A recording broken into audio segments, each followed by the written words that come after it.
cùng tin nào cái chia nào cho ai làm lại đi cùng sáng thì sẽ có sống ra trong hàng mình sau khi đi cái việc của ta anh em làm sẽ đi ăn là cái gì mình sau đó phải sẽ đi làm cuộc sống của ai mà xin lỗi tình con của nhà của sẽ đi ăn cuộc sống cái gì là cái việc của người đấy các bạn sẽ sẽ bảo mình cùng sáng thì sống ra xin lỗi cùng sáng thì sống đi mà mình xin lỗi tình con của chúa yang tentang konsum mereka ini cuba ini konsum dia sama som jadi jangan mulai siapkan jangan mulai cekatna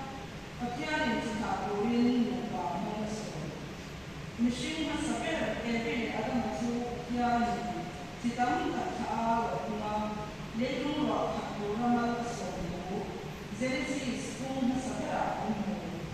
cái chủ quan nhà gia đình và hoạt động với một cái tập trung chỉ thảo cũng đủ linh này hôm nay là gia đình trên tập trung còn rồi còn rồi mà nó phải mấy đầu đủ linh anh đã chỉ anh rồi nên cần xin trả đủ với một cái chỉ thảo cũng linh của gia đình và chúng ta sẽ do nên là cái gia đình này nó ở hoạt động chung về là gia đình chủ để có sự chủ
Thank you.